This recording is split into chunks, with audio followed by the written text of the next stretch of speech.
बिस्मिल्लाहिर्रहमानिर्रहीम। अस्सलाम वालेकुम स्टूडेंट्स, मैं हूं अरशद अजीज, आपका फिजिक्स टीचर। आज हम डिस्कस करने जा रहे हैं टेस्ट नंबर 23 को। जी स्टूडेंट, क्वेश्चन नंबर 86 है, for a moving body what is true? Option alpha है it's displacement can be zero.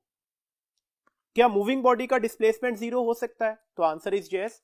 अगर एक मूविंग बॉडी क्लोज पाथ पर मूव कर रहा हो, मतलब उसके इनिशियल और फाइनल पॉइंट सेम हो जाए, तो ऑब्वियसली उसका डिस्प्लेसमेंट क्या हो जाएगा? वो जीरो हो जाएगा। ऑप्शन बीटा है it's distance can never be zero. Moving body का डिस्टेंस कभी भी जीरो नहीं होता, चाहे वो क्लोज पाथ ही पर क्यों मूव ना कर रहा हो। ऑप्शन चार्ली है distance and displacement both can be zero.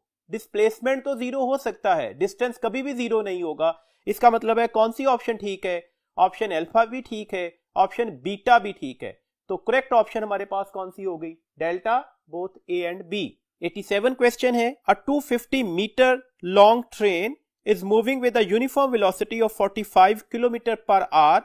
The time taken by the train to cross a bridge of length 1750 meter is. आपने टाइम कैलकुलेट करना है। देखें यहां पर जो गलती है ना, वो हमारे पास सिर्फ ट्रेन की या ब्रिज की लेंथ ले ली जाती है। यहां पर हमें टोटल लेंथ लेनी है। टोटल लेंथ कितनी है? ट्रेन की length that is 250 plus the हमारे पास ब्रिज की लेंथ दी गई दैट इज 1750।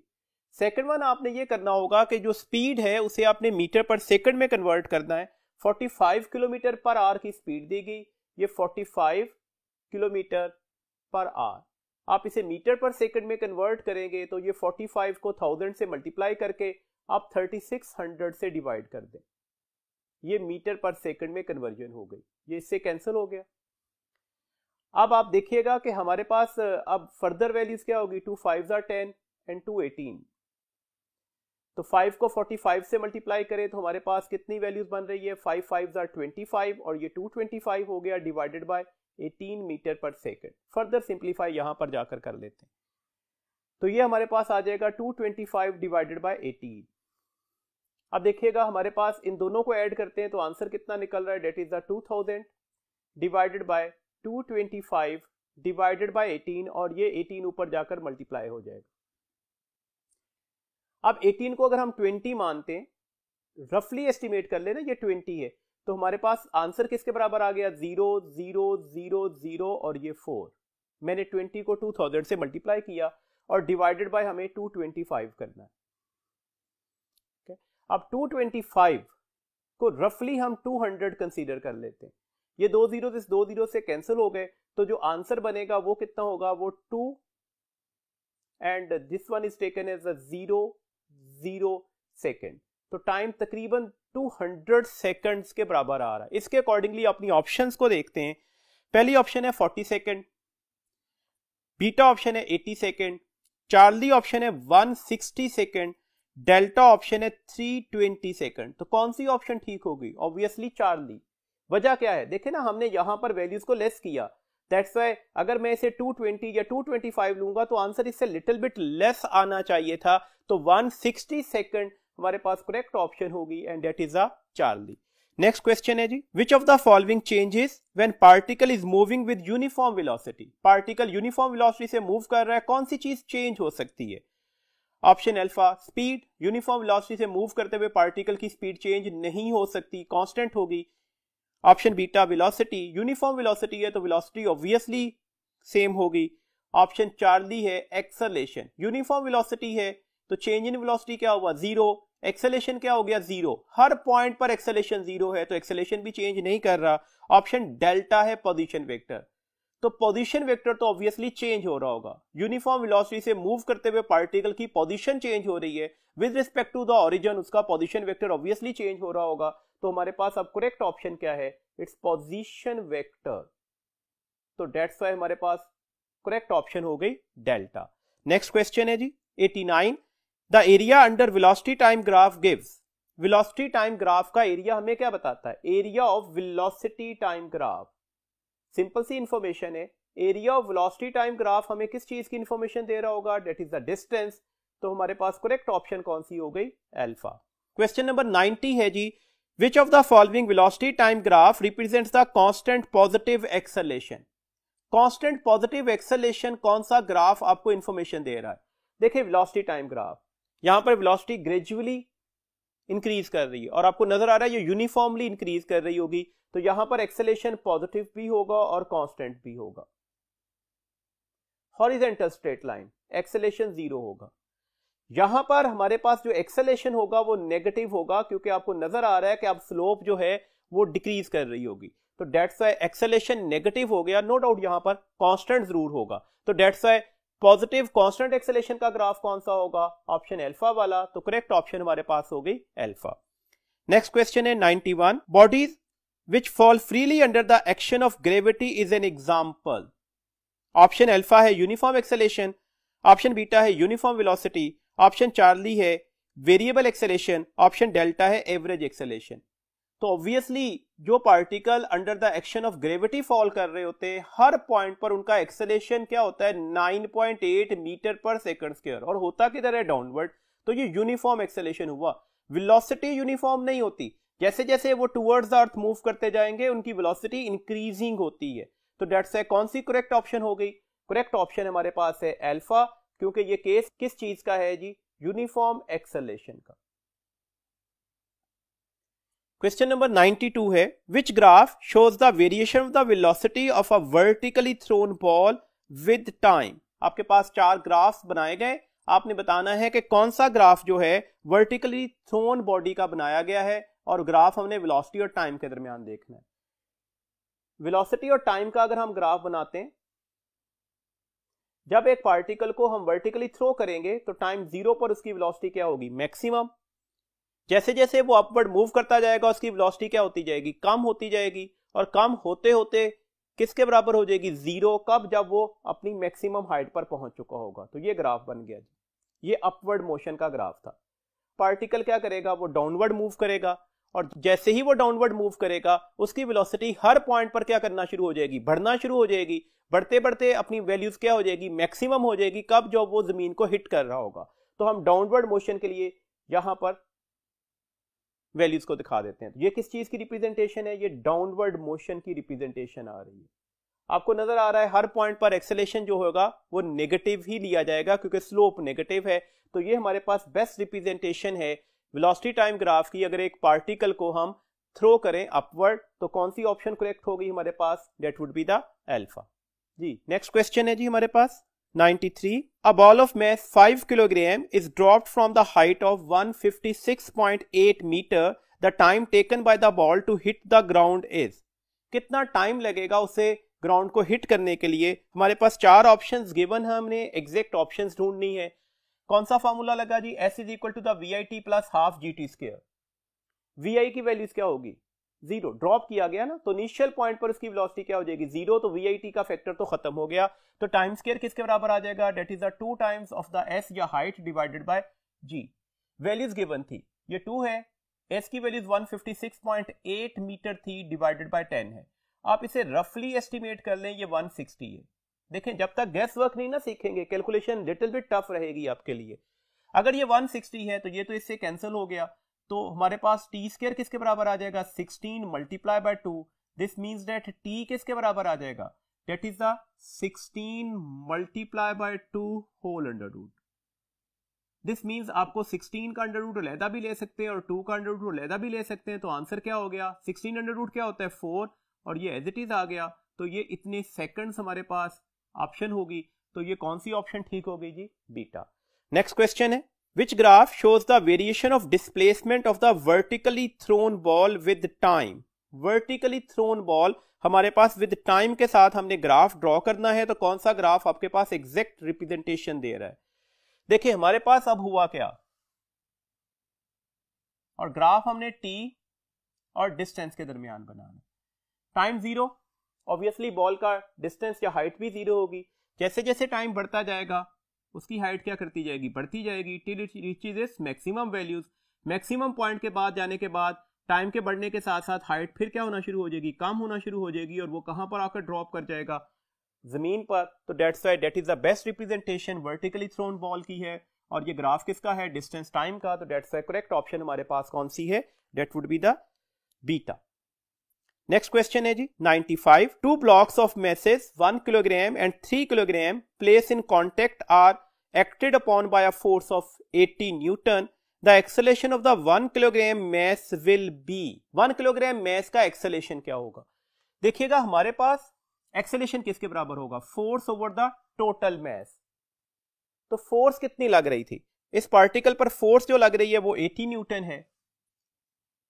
जो ब्लॉक इन कॉन्टेक्ट रखे हुए हैं उसमें एक का mass 1 kg है, दूसरे का mass 3 kg है, तो आपको total mass लेना होगा, that's 80/4। तो हमारे पास अब आंसर किसके बराबर निकल आएगा, डेट इज 20 मीटर पर सेकंड स्क्वायर। तो ये हमारे पास कौन सी ऑप्शन ठीक होगी, this one is the delta. Next question है जी 96, when we jump out of a boat standing in a water it moves. जब आप जंप करते हैं बोट में जो कि वाटर पर स्टैंड की गई है, तो अब बोट किस साइड पर मूव करेगी, थर्ड लॉ ऑफ मोशन का आपके पास क्वेश्चन है। ऑब्वियसली एक्शन किस साइड पर लगा, फॉरवर्ड डायरेक्शन में, तो रिएक्शन किस साइड पर लगेगा, बैकवर्ड डायरेक्शन में। तो दैट्स व्हाई किस डायरेक्शन में मूव करेगी जी बोर्ड, बैकवर्ड डायरेक्शन में। हमने थर्ड लॉ ऑफ मोशन की प्रैक्टिकल एप्लीकेशन को डिस्कस किया है, तो करेक्ट ऑप्शन हमारे पास हो गई अल्फा। नेक्स्ट क्वेश्चन है 97, the acceleration of a free fall on a planet P is 1/6 of the acceleration of the free fall on the earth. ये G का कंपैरिजन बताया गया, G for the acceleration due to gravity. The mass of the body on a planet P is 60 kilogram, what is the weight on the planet. आपने इस planet पर उसका wait बताना है, वेट किसके बराबर होगा, m इंटू जी के, और कौन सा G लिया जाएगा, जो हमारे पास gravitational acceleration of the planet होगा, दैट्स व्हाई ये किसके बराबर आ गया, कह दिया गया ये 1/6 of the G on earth है। कितना मैस दिया गया था जी इस प्लेनेट पर, तो मैस की वैल्यूज थे 60 kilogram, that is 1/6, this one multiply by 10। ये इससे कैंसिल हो गया 10 से, तो आंसर कितना निकल आया 100 न्यूटन। तो आंसर 100 न्यूटन के करीब वाली ऑप्शन ठीक होगी, that would be the Charlie. Charlie option है हमारे पास जी 98 न्यूटन। 98 न्यूटन क्यों निकला, 100 क्यों नहीं है, क्योंकि हम जी की वैल्यूज को 9.8 कंसीडर करेंगे। एक बात और याद रखिएगा, मैस में कोई चेंज नहीं होगा, अर्थ पर भी मैस 60 किलोग्राम होगा, और इस प्लेनेट जिस पर value of G 1/6 time of the G on the earth है, वहां पर भी mass of the dead body क्या होगा, वो 60 किलोग्राम ही होगा, because mass quantity of matter में कोई चेंज नहीं आता, वेट में चेंज आता है। नेक्स्ट क्वेश्चन है जी हमारे पास 98, which is a statement of the principle of conservation of momentum. आपने कंजर्वेशन ऑफ मोमेंटम की जस्ट जो स्टेटमेंट है उसे डिफाइन करना है। ऑप्शन अल्फा है, momentum is the product of mass and velocity. ये मोमेंटम की तो डेफिनेशन हो सकती है, principle of conservation of momentum की डेफिनेशन नहीं है। बीटा ऑप्शन है, momentum is conserved only in elastic collision. ये एक इंफॉर्मेशन है कि इलास्टिक कोलिजन में मोमेंटम कंजर्व्ड होता है, और सिर्फ ही इलास्टिक कोलिजन में कंजर्व्ड नहीं होता, ऑल टाइप ऑफ कोलिजन में कंजर्व्ड होता है, तो ये ऑप्शन भी गलत हो गई। Momentum is conserved by all bodies in a collision, ये भी इंफॉर्मेशन है कि कोलिजन में तमाम बॉडीज का जो मोमेंटम है वो हमारे पास क्या होगा, वो कंजर्व्ड होगा। तो एक्चुअली तमाम बॉडीज का मोमेंटम हमारे पास कंजर्व नहीं होता, हम पूरे सिस्टम के मोमेंटम की कंजर्वेशन की बात कर रहे होते हैं। डेल्टा ऑप्शन है, momentum is conserved providing no external force act on the particle. तो हम कहते हैं कि अगर एक्सटर्नल फोर्स ना लग रही हो, उस सूरत में total initial momentum of the system total final momentum of the system के बराबर होता है। तो हमारे पास करेक्ट ऑप्शन क्या हो गई, डेल्टा। नेक्स्ट क्वेश्चन है जी 99, a force of 12 newton acts on a mass of 1 kilogram which requires a velocity of 45 metre पर second, the time for which the force act is। तो हमारे पास simple rate of change of momentum किसके बराबर होता है, force के। Time calculate करना था, तो टाइम किसके बराबर आ जाएगा, change in momentum over force. Momentum का चेंज क्या होगा, m into V F minus V I divided by F. कितना मैस था 1 किलोग्राम, कितनी वेलोसिटी थी 45, इनिशियली कहां पर था 0 पर, तो कितनी देर में इसकी वेलोसिटी 0 से 45 हो गई, वही टाइम कैलकुलेट करना था, divided by the force. Force से डिवाइड कर दीजिएगा, डेट इज 12 न्यूटन। तो 45 मल्टीप्लाई बाय 1 45 हो गया, माइनस 0 तो ये 45 ही रहेगा, डिवाइडेड बाय 12। अब देखिएगा यहां पर आंसर क्या होगा, 12 3 आर 36 एंड 12 4 आर 48। इसका मतलब है आंसर 3 से 4 के दरमियान कोई वैल्यूज का होगा। अब अपनी ऑप्शंस पढ़िएगा, हमारे पास पहली ऑप्शन है 7.5 सेकंड, दूसरी ऑप्शन है 5.5 सेकंड, चार्ली ऑप्शन है 3.75 सेकंड एंड डेल्टा ऑप्शन है 2.5 सेकंड। तो आप जस्ट गेस करेंगे, आप प्रॉपर कैलकुलेशन से बच सकते हैं और आप अपने टाइम को यूटिलाइज कर सकते हैं इफेक्टिवली अदर क्वेश्चन पर जाकर। तो डेट से हमें क्लियरली नजर आ रहा है कि इस वक्त 3 से 4 के दरमियान कौन सी ऑप्शन ठीक है, that is the Charlie. Next question है प्रोजेक्टाइल मोशन इज। तो हमने प्रोजेक्टाइल मोशन के टॉपिक में पढ़ा कि प्रोजेक्टाइल मोशन 2 डायमेंशनल मोशन होता है under the constant acceleration due to gravity. तो एक्चुअली यहां पर सिर्फ हमें डायमेंशंस के अकॉर्डिंगली क्वेश्चन पूछा गया, तो प्रोजेक्टाइल मोशन 2 डायमेंशनल मोशन होगा, तो कौन सी ऑप्शन ठीक हो गई हमारे पास, चार्ली। नेक्स्ट क्वेश्चन है जी 101, if r is a range is equal to the 4√3 height. ये आपके पास रेंज और हाइट का रिलेशन दे दिया गया, where r is the range of projectile and h is the height of the projectile. The angle of projection is, देखें हमने थ्योरी के लेक्चर में एक फॉर्मूला डिस्कस किया था, अगर r जो है n टाइम्स ऑफ h हो जाए तो जो थीटा होता है वो tangent inverse 4 times over n निकलेगा। यहां पर n की वैल्यूज क्या है 4√3, तो डेट्स वाई हम यहां पर वैल्यूज क्या लगा देंगे, theta is equal to the tangent inverse 4 divided by n। तो ये n की वैल्यूज है जी, तो क्या वैल्यूज निकलेगी n की 4√3, तो 4 से 4 कैंसिल हो गया, तो टेंजेंट इनवर्स किसके बराबर आ जाएगा 1/3 अंडर रूट, और 1/3 अंडर रूट का अगर टेंजेंट इनवर्स लेते हैं तो ये 30 डिग्री बनेगा। तो करेक्ट ऑप्शन हमारे पास क्या है, अल्फा। नेक्स्ट क्वेश्चन है 102, a projectile has a maximum range of 160 metre, what is the height attain by it. ये बात भी हम थ्योरी के लेक्चर में पढ़ा है कि रेंज मैक्सिमम जिस वक्त होती है उस वक्त वो 4 टाइम्स ऑफ द हाइट के बराबर हो जाती है। हम ये भी कह सकते हैं अगर थीटा 45 डिग्री हो तो रेंज जो है वो 4 टाइम्स ऑफ द हाइट के बराबर होती है, बिकॉज थीटा 45 पर ही रेंज मैक्सिमम होती है।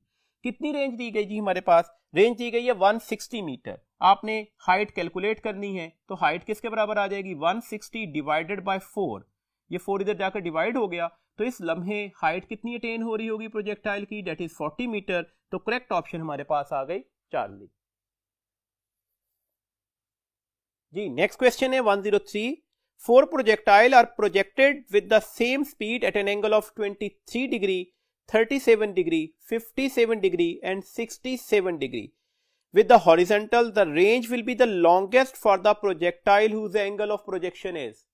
Maximum range किसकी होगी, देखिए हमें ये अच्छी तरह से पता है कि मैक्सिमम रेंज तो होती है 45 डिग्री पर। अगर 45 डिग्री ऑप्शन में ही ना हो तो फिर हमने चेक करना है कि 45 के नियर अबाउट कौन सा आंसर है। देखिए 45 से पहली ऑप्शन 23 को माइनस कर दीजिएगा, कितना आंसर निकला 2, और ये डिफरेंस क्या हो गया हमारे पास 22 का। अब आप 45 को 37 से माइनस कर दीजिएगा, 15 7 को माइनस करते हैं तो ये 8 आ जाएगा, तो ये 8 आ गया। अब आप 45 से 57 माइनस कीजिएगा, एक्चुअली हमने वैल्यूज को प्लस में ही लेना होता है, हमें सिर्फ डिफरेंस चेक करना है ना, डिफरेंस कितना है, तो ये 12 आ गया। देन 67 से 45 माइनस कर दीजिएगा तो ये 22 आ गया। कम से कम डिफरेंस 45 का किसके साथ है, 37 डिग्री के साथ। तो डेट्स व्हाई सबसे बड़ी रेंज इन 4 एंगल्स में किसकी निकलेगी, डेट इज द 37 डिग्री। तो करेक्ट ऑप्शन हमारे पास क्या है, बीटा। नेक्स्ट क्वेश्चन है जी 104, a shell is fired at an angle of 45 degree above the ground with an initial velocity of 100 meter per second. It will hit the ground assuming g is equal to the 10 meter per second square after about. आपने time of flight calculate करना है। Time of flight का formula याद रखिएगा, that is the 2vi sin theta over g।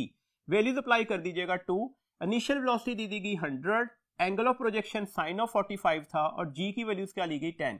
ये 10 एक 0 से cancel हो गया, तो यहां पर हमारे पास टाइम ऑफ फ्लाइट किसके बराबर आ गया 20, साइन ऑफ 45 किसके बराबर होगा 0.7 के, तो आप 20 को 0.7 से मल्टीप्लाई कीजिएगा तो आंसर ऑलमोस्ट 14 निकल आएगा। तो आंसर क्या निकला 14 सेकंड। तो करेक्ट ऑप्शन हमारे पास कौन सी हो गई जी, बीटा। 105 क्वेश्चन है, as a space rocket takes off vertically at 10 metre पर second, a loose bolt detach from the rocket when its height is 120 metre from the ground, at what speed and after what time will the bolt strike the ground। इस height के ऊपर जो 120 metre थी, एक loose bolt जो है वो detach हो गया, उसे कितना टाइम लगेगा जमीन तक आने में और उसकी स्पीड क्या होगी। देखिए हमारे पास ये केस क्या होगा, फिलहाल तो ये बोल्ट अपने इनर्शिया की वजह से रॉकेट की डायरेक्शन में मूव करेगा, देन वो डाउनवर्ड मूव कर रहा होगा। देखिए ना, इनर्शिया, हर पार्टिकल अपनी इनिशियल यूनिफॉर्म मोशन को मेंटेन रखने की कोशिश करता है। तो डेट्स से पहले तो ये बोल्ट कुछ देर के लिए, बेशक ये थोड़ा सा टाइम होगा, अपवर्ड जाएगा फिर डाउनवर्ड मूव करेगा।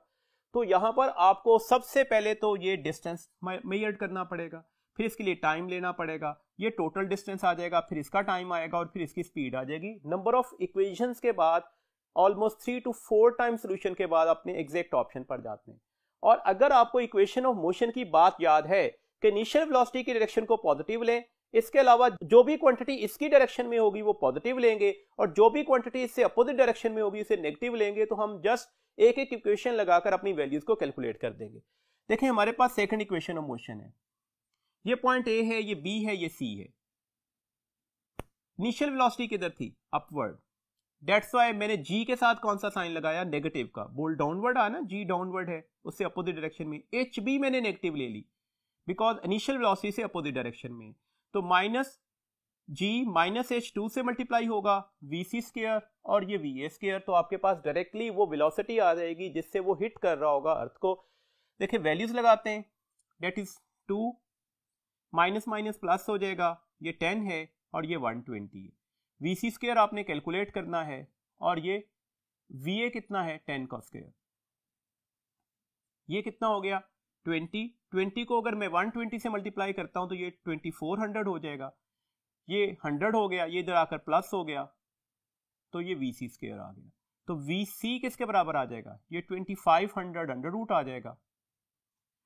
और अगर हम 2500 अंडर रूट की वैल्यूज कैलकुलेट करते हैं तो ये ऑलमोस्ट हमारे पास 50 के करीब आंसर निकलेगा। तो वेलोसिटी कितनी निकल आई, 50 मीटर पर सेकंड। इसी तरह से सेकंड इक्वेशन मोशन में यही वैल्यूज अप्लाई कर दीजिएगा। वेलोसिटी अपवर्ड थी, that's why height negatively, velocity जो इनिशियल थी इनटू टाइम प्लस हाफ, जी के साथ भी माइनस का साइन वेलोसिटी के साथ कंपैरिजन से लगाया, minus G T square, that is minus 120।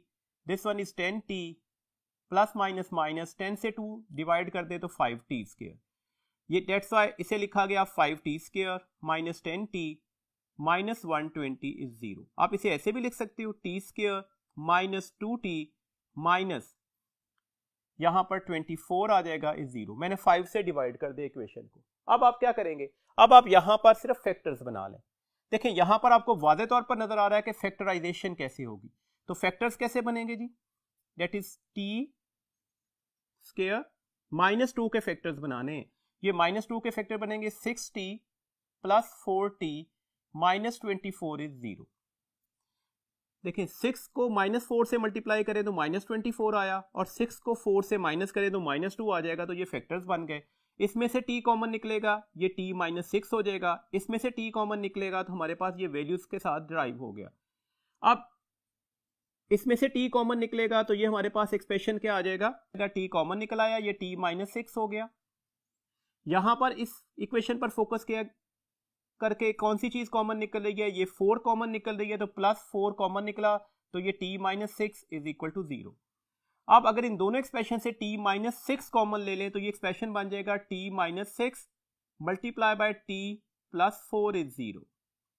इसका मतलब है एक बार t माइनस 6 को 0 करेंगे तो answer t is equal to the 6 second निकल आएगा, एक बार t प्लस 4 को 0 करेंगे तो answer t is equal to the minus 4 निकल आएगा। क्या टाइम नेगेटिव हो सकता है, कतन नहीं।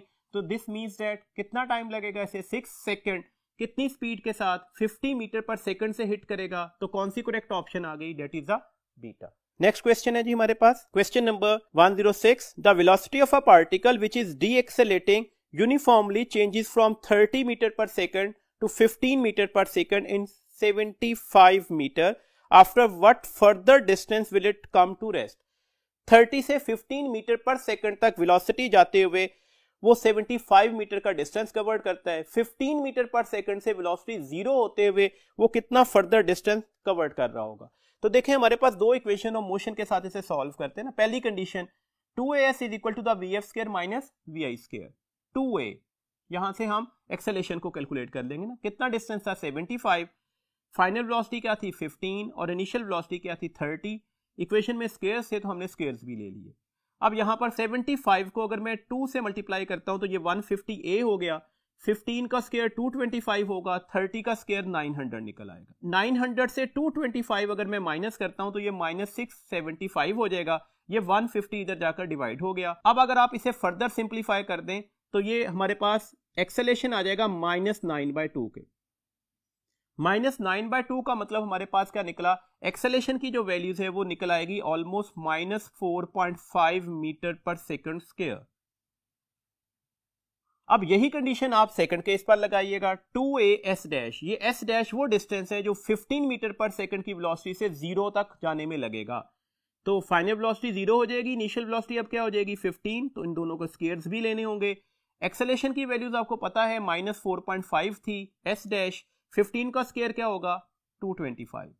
तो आंसर 4.5 को 2 से मल्टीप्लाई करेंगे तो -9 आ जाएगा। -9 s' is equal to the -225, minus से माइनस कैंसिल हो जाएगा, तो s' की वैल्यूज क्या आ गई 225 डिवाइडेड बाय 9। अब आप यहां से कैलकुलेशन कर लीजिएगा। देखें लेट्स सपोज इसे ऑलमोस्ट मान ले 10 है, अगर ये 10 है तो आंसर 22.5 मीटर के करीब निकलेगा।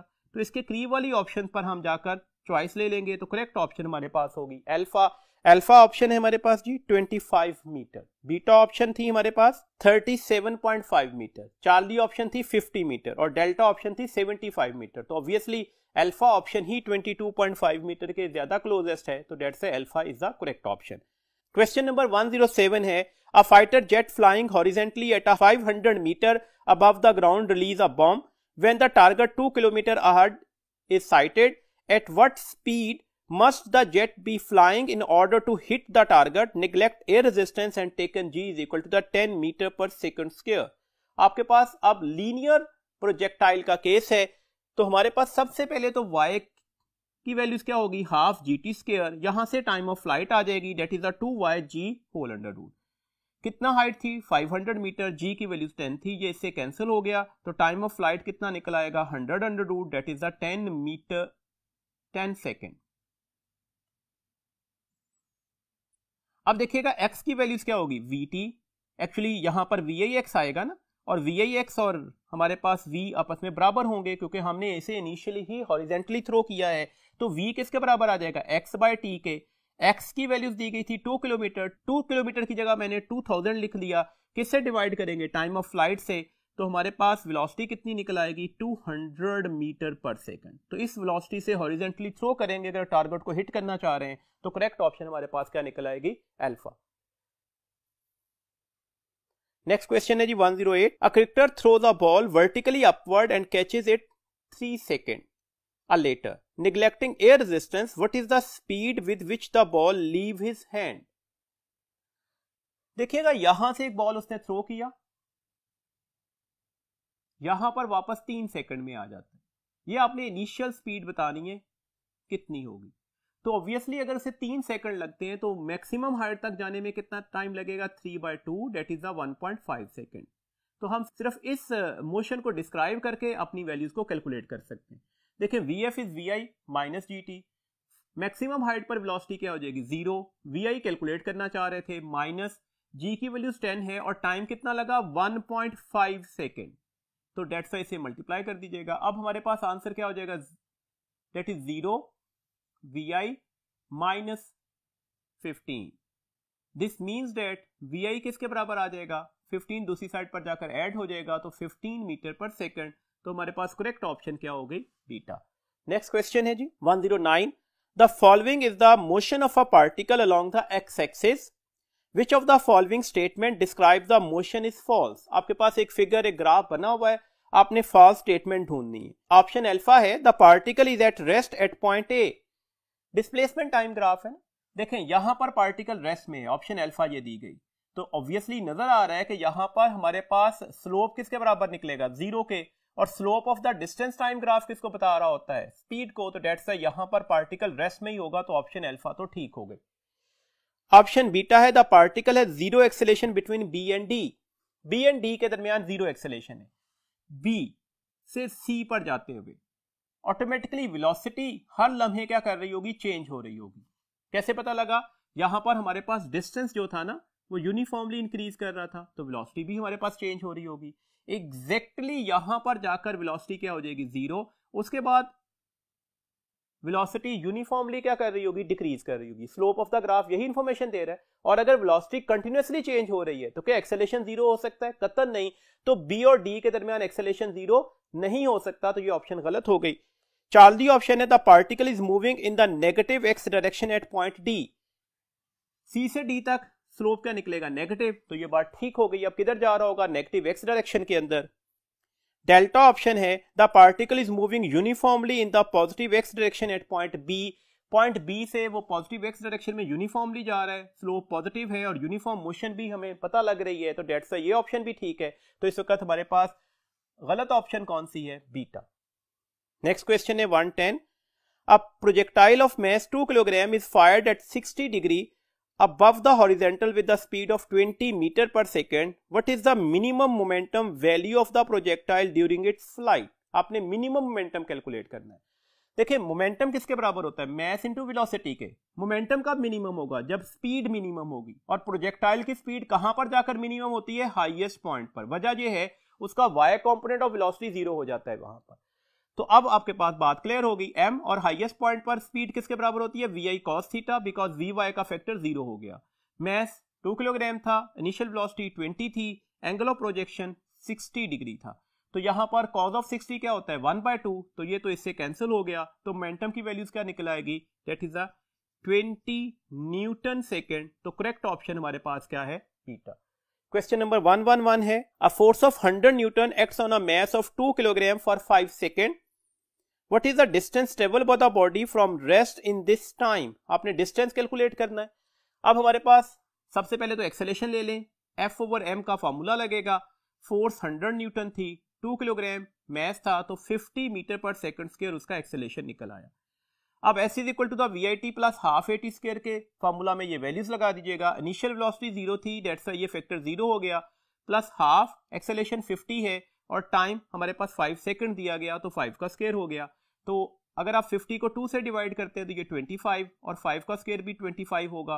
तो this means that 25 multiply by 25 625 metre आपके पास आंसर निकल आएगा। तो करेक्ट ऑप्शन हमारे पास है बीटा। 112 क्वेश्चन है the graph show the force acting on a body of 2 kilogram over a time period of 4 second. If the body was initially at rest, what would be its velocity after the 4 second? Graph किसका बना हुआ है, force और time का। और force of time का graph जो होता है उसका एरिया ले ले तो वो किस चीज की इंफॉर्मेशन देगा, इंपल्स की। तो आप यहां से इंपल्स तो कैलकुलेट करें कितना होगा। तो एरिया किसके बराबर आ गया, आपने इस ग्राफ का एरिया 1/1 लेना है। एक ये राइट एंगल ट्राइंगल है, इसका एरिया क्या होगा, हाफ, बेस की वैल्यूज क्या है 2 मल्टीप्लाई बाय द हाइट, और हाइट है 10, ये 2 से 2 कैंसिल हो जाएगा। अब आपने इस ट्राइंगल का एरिया लेना होगा, हाफ, बेस की वैल्यूज क्या है 4 - 2 और हाइट 10 ही है। ये 4 - 2 भी 2 होगा, तो ये 2 से 2 कैंसिल हो गया, तो यहां पर भी 10 आ गया, यहां पर भी 10 आ गया। तो डेट्स वाई हमारे पास एरिया जैसे आपने इंपल्स बोला, that is the change in momentum, वो 20 न्यूटन सेकंड निकल आया। इंपल्स को हम चेंज इन मोमेंटम कहते हैं। मोमेंटम का चेंज कैसे लिखेंगे, M V F minus V I. तो हमारे पास मैस कितना दिया गया था 2, Vf - 0। अब इंपल्स भी गिवन है, मैस भी गिवन है, Vf कैलकुलेट हो जाएगा। तो दिस मींस दैट Vf किसके बराबर आ जाएगा, ये I/2 हो जाएगा। तो 20/2, this one is the 10 metre पर सेकेंड। तो करेक्ट ऑप्शन हमारे पास हो गई अल्फा। 113 क्वेश्चन है a particle of mass m is projected to the right on a smooth surface with the velocity v at an identical particle which is originally stationary upon the collision which is elastic. What happens to the motion of the second particle? Identical masses थे, masses एक जैसे थे, second particle rest में भी था। और अगर masses एक जैसे हो तो after the collision velocity simple interchange हो जाती है। मतलब second particle उसी डायरेक्शन में मूव करेगा जिस डायरेक्शन में पहला पार्टिकल मूव करके आ रहा था और उसी स्पीड के साथ, जबकि पहला पार्टिकल रेस्ट में चला जाएगा। तो ऑप्शन अल्फा है the second particle will move to the right with the speed greater than v। तो ग्रेटर देन v तो नहीं हो सकती, गलत हो गई। The second particle will move to the right with the speed smaller than v, smaller than v भी नहीं हो सकती, ये ऑप्शन भी गलत हो गई। The second particle will move to the right with the speed equal to v, बिल्कुल ठीक हो गया। The two particle will move together to the right with the speed equal to v/2। दोनों पार्टिकल इकट्ठे मूव नहीं करेंगे, first particle rest में जा चुका होगा। तो कौन सी ऑप्शन ठीक हो गई? डेट इज द चार्ली, क्योंकि आइडेंटिकल मैसेज अगर टकराते हैं तो ये सिंपली इंटरचेंज कर देते हैं अपनी वेलोसिटीज को। Question number 114, a moving body collides elastically with another body of equal mass at rest, then option alpha है a part of the energy is dissipated as heat. Elastically collide कर रहे हैं ना, तो डिसिपेशन ऑफ हीट नहीं आएगी। Momentum is conserved but kinetic energy is not conserved. Elastically kinetic energy conserved ही होती है, तो डेट्स ये ऑप्शन भी गलत हो गई। Both message start moving with the same velocities, दोनों के दोनों सेम वेलोसिटी से मूव करेंगे, तो ये कैसे पॉसिबल है? आइडेंटिकल मैसेज कोलाइड कर रहे हैं, तो after the collision they simply interchange their velocities. इसका मतलब है पहला पार्टिकल रेस्ट में आ जाएगा। The moving mass transfer the whole of its energy to the mass at rest, तो अपनी सारी की सारी वेलोसिटी शिफ्ट करने का मतलब है अपनी सारी की सारी काइनेटिक एनर्जी उसने शिफ्ट कर दी ना, तो that's why delta is our correct option. 115 question है a ball P of mass 2 kg undergoes an elastic collision with another ball Q at rest. After collision, ball P continue to move in its original direction with the speed 1/4 of its original speed. Condition of the question दे दी गई, what is the mass of ball Q is? तो यहां पर आपके पास जो formulas लगेंगे वो elastic collision in one dimension after the collision जो velocities के फॉर्मूलाज हैं। तो वीपी डैश मतलब v1 dash is equal to the VP mp minus mq over mp plus mq plus 2mq mp plus mq, और इसको किससे multiply करेंगे? Velocity of the q से। ये तो जीरो थी ना, रेस्ट पर था, तो ये पूरा फैक्टर तो हो गया जीरो। अब वैल्यूज लगा देते हैं। कंडीशन ऑफ द क्वेश्चन क्या थी? आफ्टर द कोलिजन ये वेलोसिटी 1/4 हो गई, मास ऑफ P 2 किलोग्राम था, माइनस mq 2 प्लस mq, ये इससे कैंसिल हो जाएगा। अब आप क्रॉस मल्टीप्लाई करें, ये फैक्टर इधर जाकर मल्टीप्लाई हो जाएगा, तो आंसर 2 प्लस mq हो जाएगा। ये वाला 4 इधर जाकर मल्टीप्लाई होगा, तो आंसर क्या निकलेगा? Date is the 8 minus 4mq। 4mq इधर आकर ऐड हो गया, तो ये 5mq हो जाएगा। ये 2 इधर जाकर सब्ट्रैक्ट होगा, तो दिस वन इज द 6। तो mq mass of the q किसके बराबर निकल आएगा? That is the 6/5 के, this one is 1.2 किलोग्राम। तो करेक्ट ऑप्शन हमारे पास है चार्ली। ये था जी लास्ट क्वेश्चन इस टेस्ट का। इंशाल्लाह ताला नेक्स्ट वर्किंग डे पर हम इसी यूनिट से अगला टेस्ट डिस्कस करेंगे। अपना बहुत ख्याल रखिएगा। अल्लाह हाफिज।